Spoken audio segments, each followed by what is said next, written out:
Legacy Precious Metals is the company that I trust to give you good and patient counsel for investing in your retirement. The Biden administration has caused a financial crisis, and they have no clue how to fix it. Oil prices have skyrocketed, and when oil prices go up, not only do your expenses go up, but the cost of transportation and shipping spikes, leading the prices of goods to rise.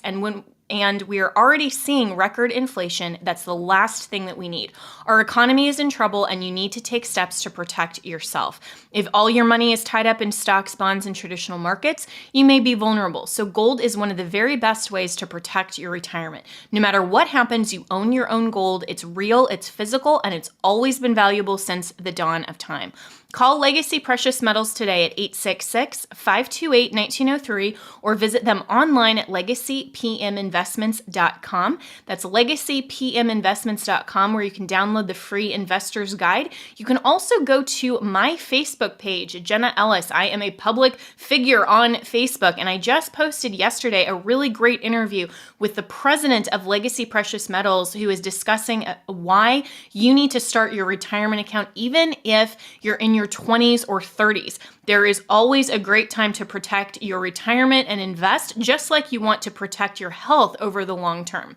So go to Legacy Precious Metals at legacypminvestments.com or call 866-528-1903. As a constitutional law attorney, former senior legal advisor, and personal counsel to President Donald J. Trump, Jenna Ellis believes in the rule of law and the importance of integrity in our elections. And she's ready to tackle the big cultural and legal issues facing America. This is the Jenna Ellis Show. Here is your host, Jenna Ellis. Hello, friends, and welcome to another episode of the Jenna Ellis Show. And today we have explosive information about the latest revelations with the Hunter Biden data leak and all of that release that is so disgusting, so criminal. And so Jack Maxey, who you may or may not have heard of, you need to know this name. He is a retired veteran who initially came forward as early as 2019, claiming to have all in his possession all of the information from Hunter Biden's laptop, and has attempted to put this into the possession of not only the journalists that really need to be focusing on this and reporting about it, but also that he has given this to law enforcement that really should be concerned about it. So he's going to give you his take, his perspective, and why this is not just a Democrat problem, it is also a Republican problem. So we're going to get to his interview. Definitely don't want to miss that. But first, I want to also let you know of an AP story that just dropped. This is from the Associated Press,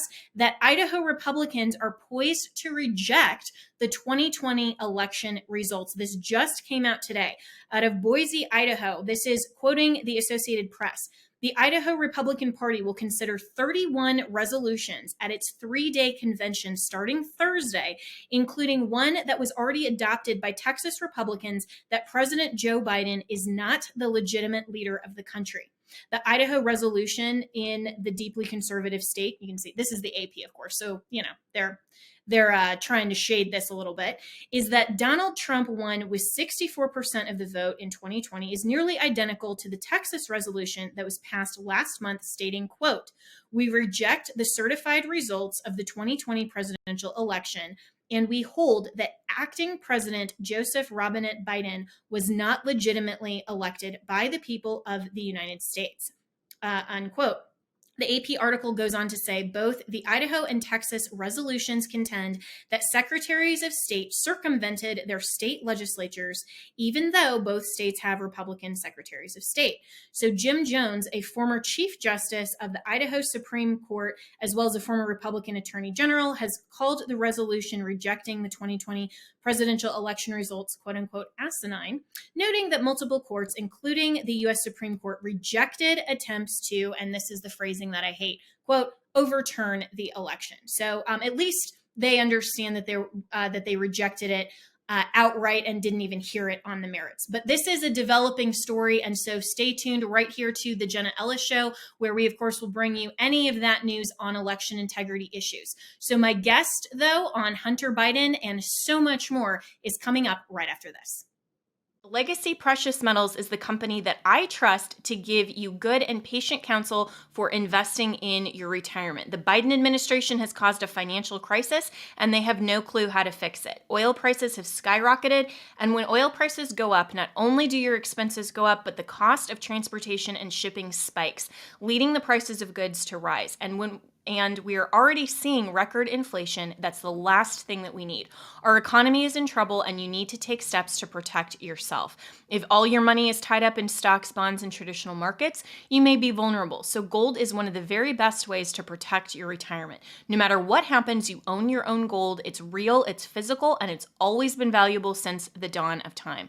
Call Legacy Precious Metals today at 866-528-1903 or visit them online at legacypminvestments.com. That's legacypminvestments.com, where you can download the free investor's guide.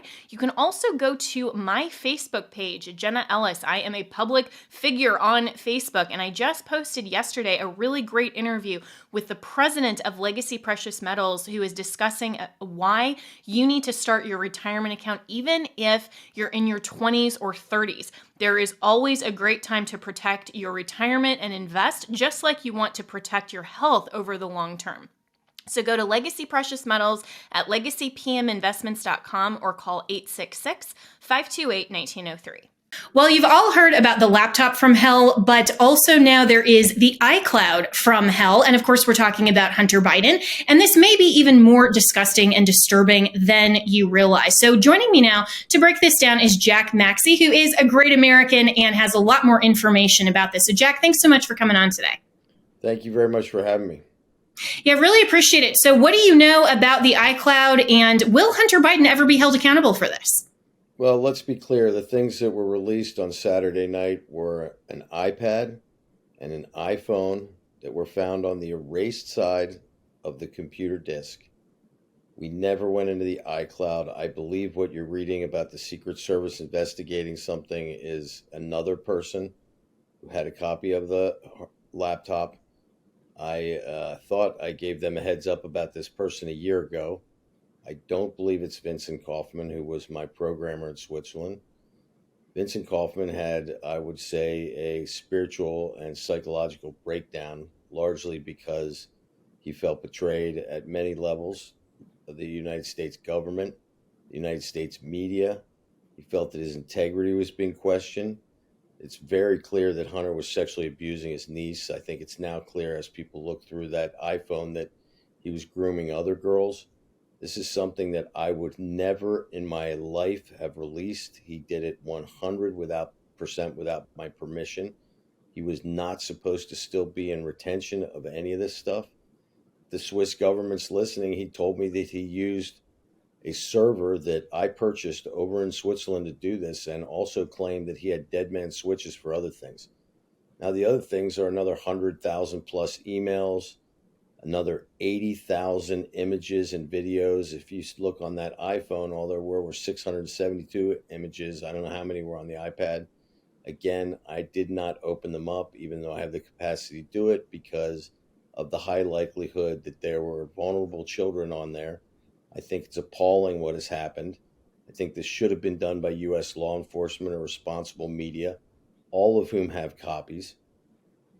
Including the Washington Post, who I delivered it to them in their boardroom last June 16th. Chuck Grassley and the minority on the Judiciary Committee have had a copy since July 8th of last year.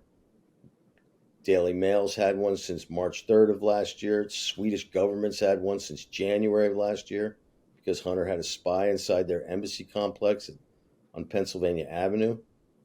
I'm actually feel very sad that this stuff was released in this fashion. I suppose it's going to push the snowball down the hill, but I think it's going to bring a lot of pain to poor Vincent. And to me, it was not the right way to go about this. I have been from day one in touch with law enforcement. I believe we're about to go through all of this material with some brave American sheriffs. I have an intelligence team ready to go and map out all of the influence and do a circles of connections kind of map of all the information that we have, exactly the way CIA would have done it, NSA or FBI, all should have done it.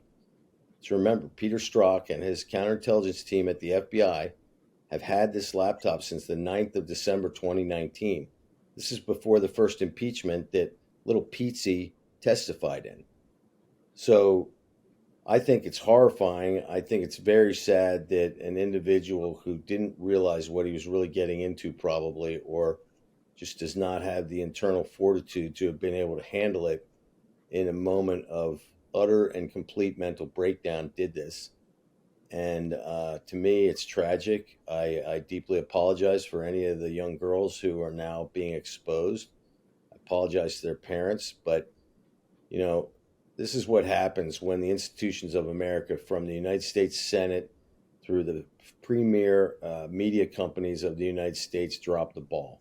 It was left to one guy in a moment of panic to do this. And to me, it's not the right way. We are going to take all these people down. And that's starting with the heads of all the intelligence agencies.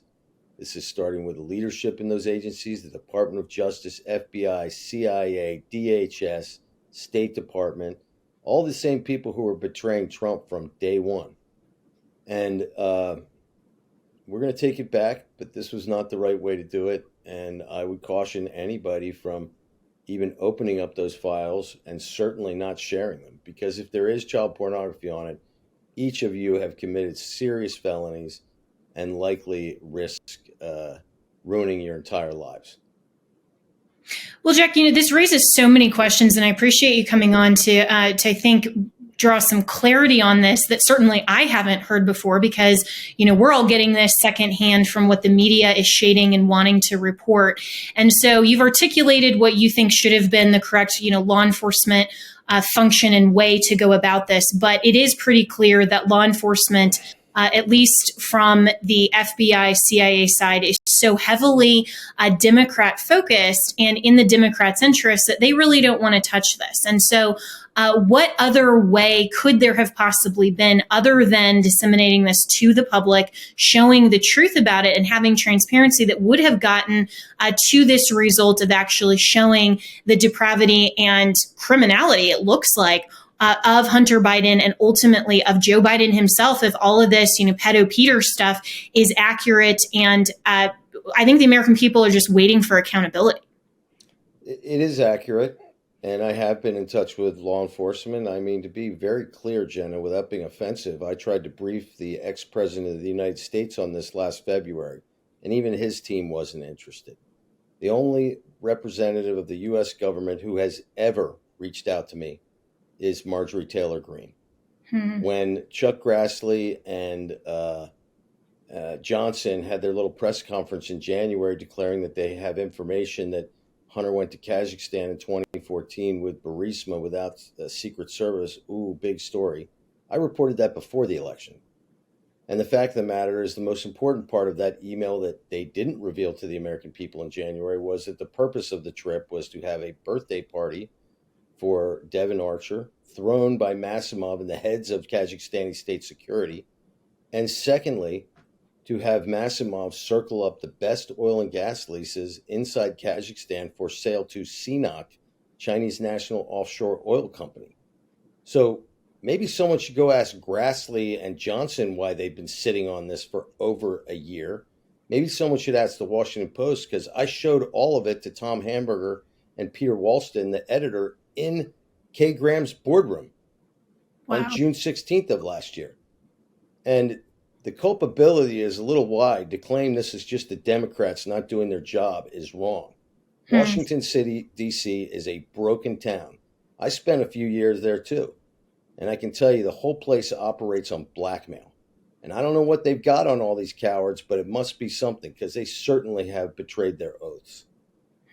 And you raise an important point that the Republicans, I've often called them DNC light, because it seems like they only will do the right thing when pressured, or as you said, perhaps even blackmailed to do so. And that's an important question, is why hasn't Grassley or some of these other Republicans wanted to do this? And it would seem like that would even be in their own selfish, better political interests. And so that does raise those questions. So can you divulge, or are you willing to, who you spoke to on Team Trump? because we know that he was, I mean, I served this president, and I can tell people for a fact that he was the most underserved president by his own administration and people inside the White House who acted as gatekeepers and didn't even communicate information to him. So it could have potentially been something that he wasn't even aware that you were trying to speak with him. And so, I mean, can you give us any more information along those lines?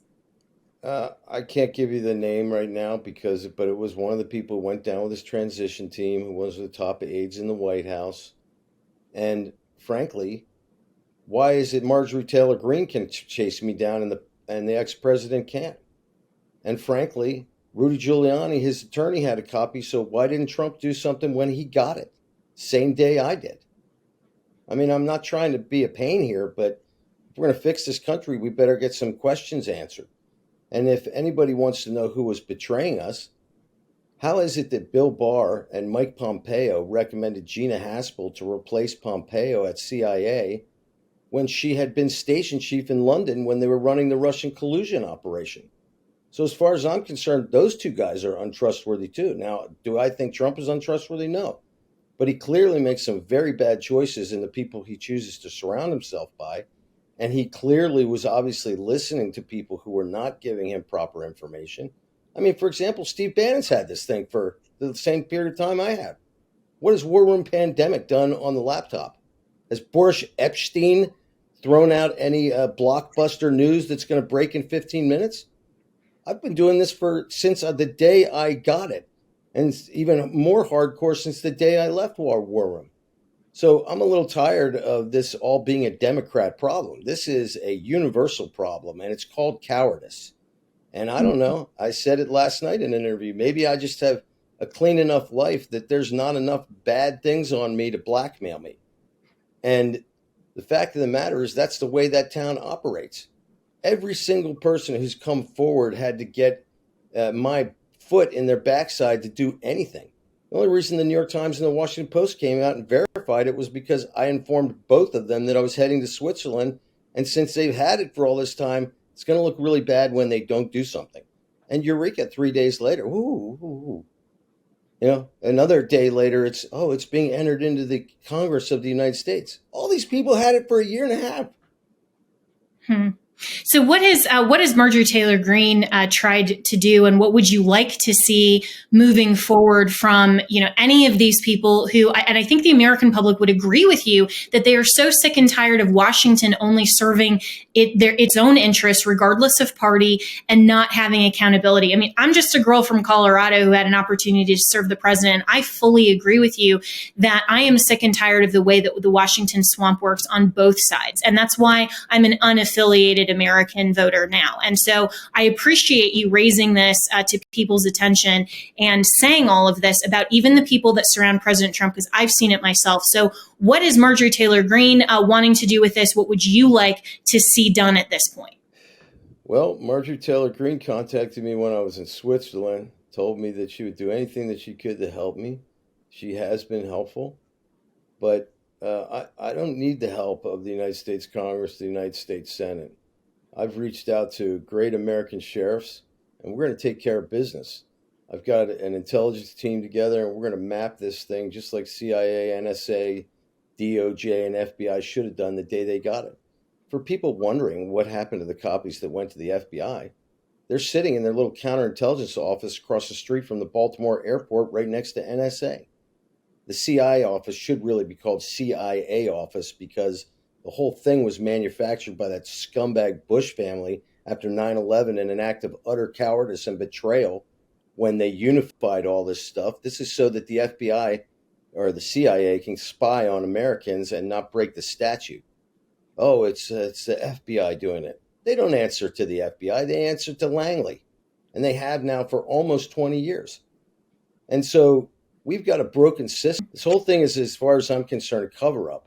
And when I look at this poor guy, Vincent Kaufman, I understand and I empathize with him, because when billion-dollar media companies have all this stuff and important U.S. politicians have all this stuff and the FBI has all this stuff, how come they haven't done anything? Why is it left to one American guy and his family to pay to try and save this country?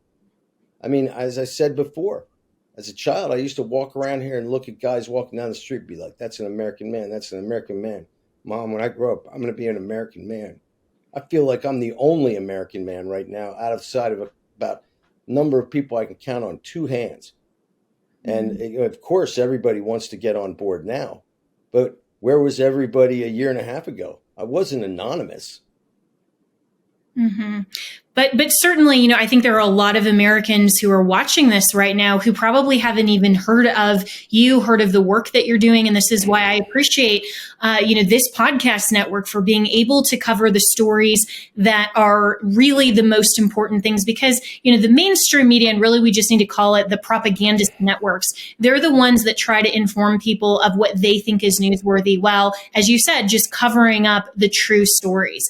And so, has there been any effort at all? You mentioned, the Washington Post, New York Times, they always have their own agenda, but are you seeing that the ball is shifting at all? And for the people who are watching, what are the next steps in holding these people and the Biden crime family accountable for all of this that has been going on, that we have known about since before the November 2020 election? Let's not forget, half the people that aided and abetted them were registered Republicans, Louis Freeh, stone cold criminal. Okay? And so how we can say this is just the Democrats is beyond me. Where were Johnson and Grassley? Let's imagine this. If Grassley walked out on the green in front of the House of Representatives with Johnson on July 9th of last year, you think we would have run out of Afghanistan with our tail between our legs? Throwing $2.5 trillion and American lives and treasure to the wind? No. Would we have had Blinken, who's all over the laptop, and Johnson and Grassley know all this? Would he have pushed the boundaries of NATO to the Russian frontier, and we'd have Ukraine, which is now going to put the world into a global recession and likely kill millions upon millions of African children who are going to starve to death, while Grassley and Johnson lobby for the ethanol mandate, where 26 pounds of corn makes 1 gallon of fuel? How much does it take to feed an African child for a month? Curious minds want to know. The cowardice in this thing is the biggest problem. Now, if I got to run down the trenches with a pistol in my hand and kick everybody in the backside to get them in the fight, that's what I'll do. And in fact, that's what I have done. The only time Grassley and Johnson reached out to me was when I revealed the nonsense of them talking about the Secret Service agents and not talking about CNOC in Kazakhstan in January. I get a call from one of Grassley or the staffers there. His name's Flynn Brown. I can't remember his first name. And I'm essentially told, like, hey, Maxey, you got to be a team player. After the election, we'll get to this. Really?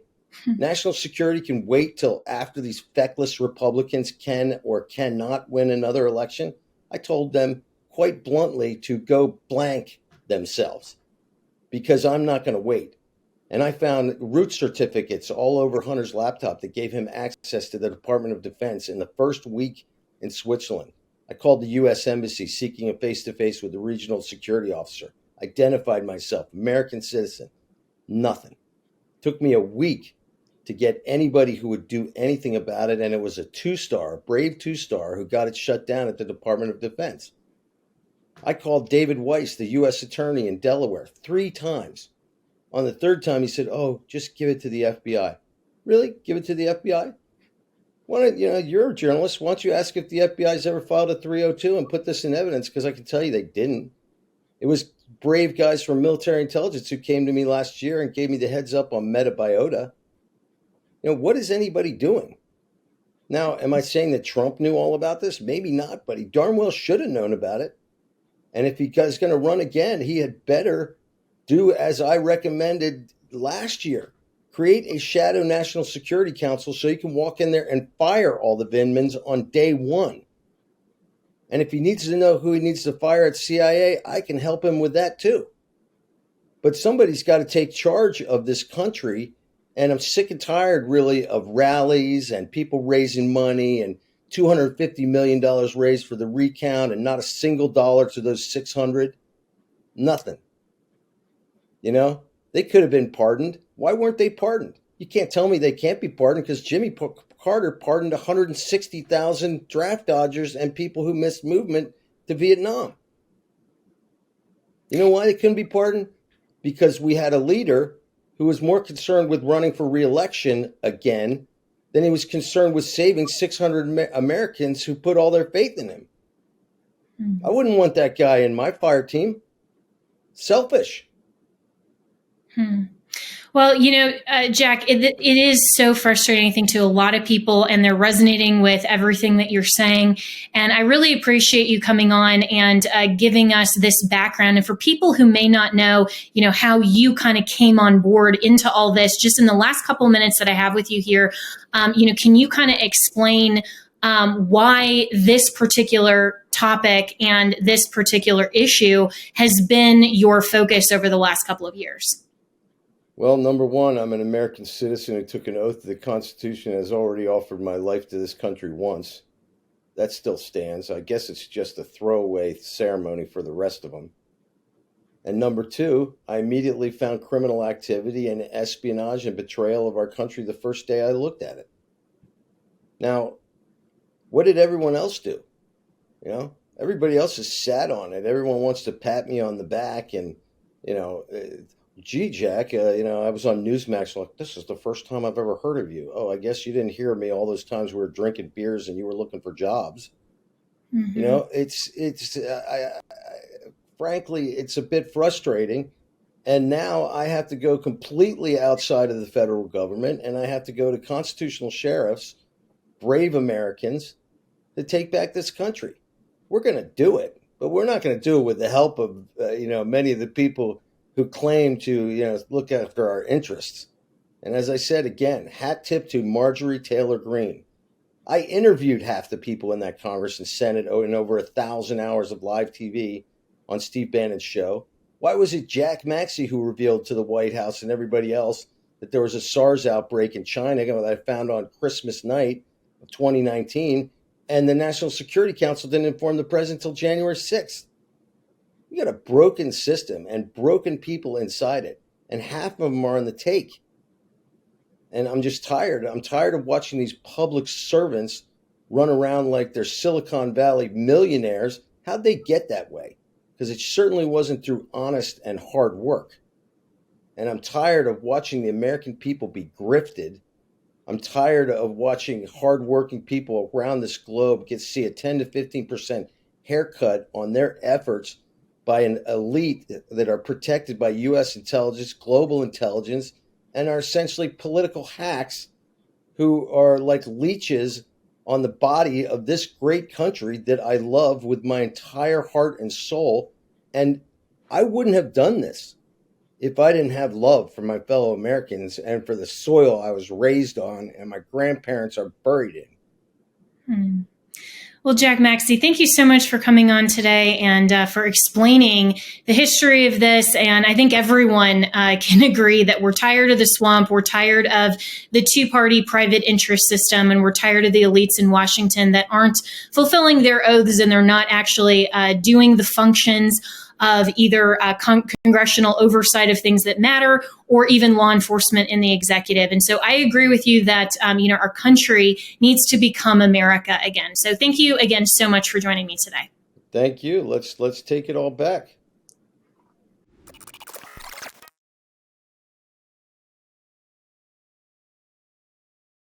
I also want to talk about another great American who is the sponsor of this podcast. And that, of course, is my good friend, Mike Lindell. He has been canceled out of so many box stores for simply standing up for his own political opinion. And disagree or not, or support him or not, it is a fundamental right of every American to be able to voice their opinion, and that absolutely includes politics. That absolutely includes issues that are central to our culture. That includes faith. Mike is such a very sincere Christian, and I am proud to consider him a friend, and he is, of course, a friend of this show. So right now, there is a special on MyPillow.com. Click on the new radio listener specials. Get deep discounts on all MyPillow products, including a great towel set, which is a 6-piece set. It includes 2 bath, 2 hand towels, 2 washcloths, made in the USA, regularly $109.99, now just $39.99, but you have to use the promo code Jenna. That's JENNA. That tells Mike that you listen to this show, you're happy that he is a sponsor of this show, and you will get great discounts, but use the promo code Jenna. That's JENNA, either at mypillow.com or call 1-800-564-8475 and use the promo code Jenna.